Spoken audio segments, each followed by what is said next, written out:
You are watching yet another episode of Eric Lima Shenanigans of 1977. It's Wednesday, Friday, or Saturday, and you know what those days mean. It's time for another AEW Event Center report for either Dynamite, Rampage, or Collision. And now, here is the host of the AEW Event Center Wrestling Report, New Bedford's version of Tony Schiavone, Eric M. Lima. Thank you very much, Mr. Announcer, sir. To yet another episode of Eric Lima Shenanigans 1977. Episode number 1721, ladies and gentlemen. That's right. And been a long day, been a long week. Everything's been crazy.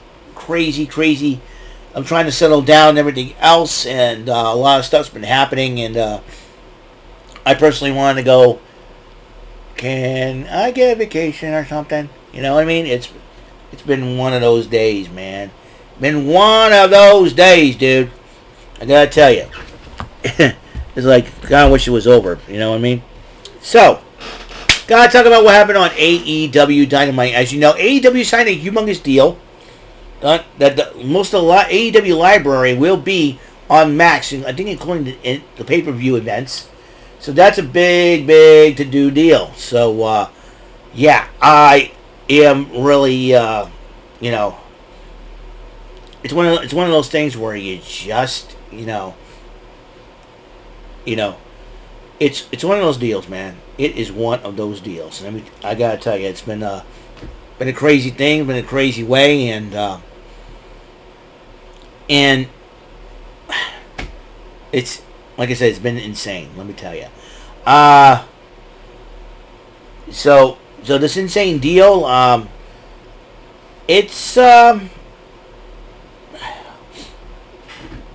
yeah.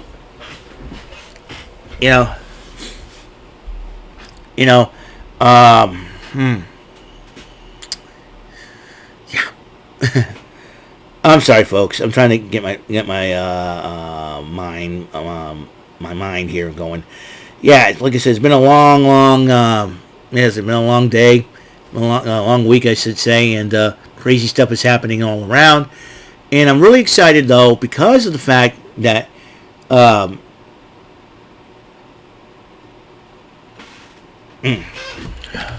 just realized something. Give me a second here.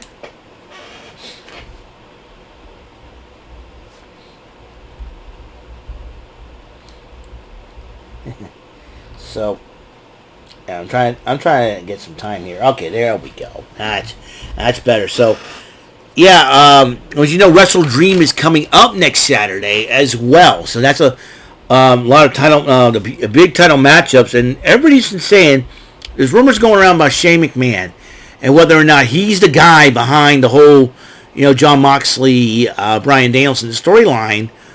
Is he behind Moxley's doing? I really don't know what the heck is going on. So if he's not the guy, there's something must be going on. We don't know what the heck is going on. And yeah, it's totally insane. It's insane. I mean, I'm like going, So if Shane McMahon's not the guy, who is? I really don't know. So let's talk about AEW last night then. Trios matchup, Katsuyori Shibata versus and Private Party against the Elite. The team of the Young Bucks, Matthew Nicholas Jackson, a.k.a. Beavis and Butthead, 2.0. And I think you can consider Austin Theory and Grayson Waller, Beavis and Butthead 3.0. Because the Young Bucks have been a lot longer as a team than, obviously, A-Town Down Under has. And the TNT, and they are the AEW World Tag Team Champions. And the TNT Champion, Jungle Boy Jack Perry, or Jungle Boy Jackass, as I like to call him. All that flowing blonde hair. He's freaking Griff Garrison 2.0. Ooh! Who the F is Griff Garrison? Anyways. Johnny Hungy, the Meat Man. Big fan, always big fan. I thought John Silver is the funniest member of Dark Order. He is the funniest dude ever. You watch some of the Being the Elite videos they do, especially when Brody Lee was alive. I'm telling you, John Silver, he makes me laugh. And during the matchup, though, Stokely Hathaway is watching in the back. Is Stokely Hathaway want to manage Private Party? We don't know what he's really up to. And after the Elite made a couple of mistakes that cost him the matchup, in a big victory, Katsuyori Shibata and Private Party pick up the victory over the Elite. And that's a huge deal. That's a huge upset in my estimation. And Private Party do want to shot the AEW World Tag Team titles. They're not playing around no more, and you gotta respect that. So Renee Paquette's been a busy lady as of late, especially last night on Rampage. She interviewed Chris Statlander, and Chris Statlander says she's a new Chris Statlander, ready to go. And then Camille got into her face. She said, "You sure about this? You sure that you're bringing her stronger?" Chris Statlander and Camille, yes, please. It'll be a great matchup. And then Mercedes Moné taunts her. Does Chris Statlander want to be once again the TNT champion, a TBS champion? That's something to look into. And then Renee Paquette interviewed the lovely and gorgeous Aussie Angel herself, Miss Harley Cameron, who has always been having a little bit of a screw loose. And you know what? Like CM Punk, I dig crazy chicks, man. And Harley Cameron's right up there. Harley Cameron's a very multi-talented young lady. I think Harley Cameron will be the future of the women's division. And if she does successful in AEW, and let's say she signs on with the WWE, she may evolve her character in the WWE. But right now, she's working her way up in the AEW, working her way up the rankings. I see a lot of big things for Harley Cameron. And she said, "Oh, it's all right. It's just fine." And you cream Namanata, And she's like, I was like, I like to take a bite into her. My gosh. Smell what I'm cooking. Anyways, women's action, Camille took on Zoe Lynn. Camille made short work of Miss Zoe Lynn. And Renee Paquette interviewed Anna Jay, and she said she was very thankful for Will Ospreay praising her work. He said, "If you don't believe me, come try me." So, who's going to step up and challenge Anna Jay one-on-one? Who knows for sure,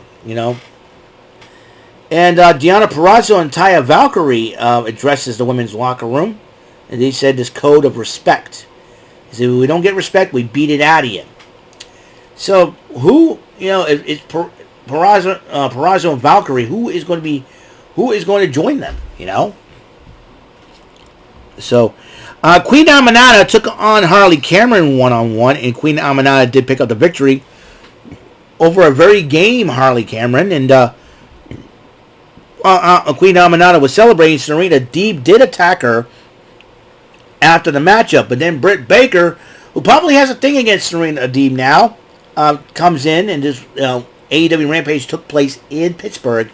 So she comes out in her Pittsburgh Steelers jersey and all, chasing off Deeb with a steel chair and making sure Aminata did help her in the back. Meanwhile, Renee Paquette interviewed the Acclaimed and Billy Gunn, and seems like Max Caster has decided to embrace the new look jacket that they've given him. And they've been trashing MXM Collection. I think those two teams are on a collision course right now. So it's going to be interesting to see how that develops and what will be next for the for that duo. I think the Acclaimed, even the Max Caster liked the jacket. He says it makes my, chest look big. It shows my chest. And I'm like, oh gosh, that's flat Max Caster for you. But anyways, now for the main event, Chris Jericho joined on commentary. Orange Cassidy and Kyle O'Reilly, the conglomeration against the Learning Trees, Big Bill, the Redwood, and the Bad Apple, Brian Keith, and Chris Jericho. I think Chris Jericho, the conglomeration, it all started when Chris Jericho still complained to Orange Cassidy that he poured orange juice on his $7,000 suit. Jericho, let it go. It was 4 years ago, bro. And now Jericho has his sights set on Mark Briscoe's Ring of Honor World Heavyweight title and trying to go for his 9th world title victory. You got a long way to, you're halfway towards Flair and Cena. You're never going to reach their level, Jericho, because you keep running that mouth of yours. You never know when to shut it. And every time you run that mouth of yours, you get punched in the face by somebody. I I know you're a veteran and you've done everything, but dude, quit running your mouth and start focusing on winning titles. And quit doing something stupid. Like Kurt Angle did in the 2000, when he won the King of the Ring in 2000 and spilled food all over the Undertaker's bike. Even Midian said, that's Taker's scooter, man. You know what I mean? Jeez. Anyways, and that is my thoughts on AEW Rampage Event Center. And like I said, next episode I'm going to do some Card Sharks playing, so that's what I'm going to do next. And so I will see you guys later. You guys have a wonderful, blessed day. And until the next episode comes rolling around, Mr. Announcer, take us home. That is all for today's episode. This is your announcer speaking for Eric Lima Shenanigans of 1977. A Big Beefy E, do it for Bob Saget Productions, and in association with a Raven Bofa Telepictures and Distribution. Thank you for watching today's episode. Tune in next time for another episode of Eric Lima Shenanigans of 1977. Goodbye for now.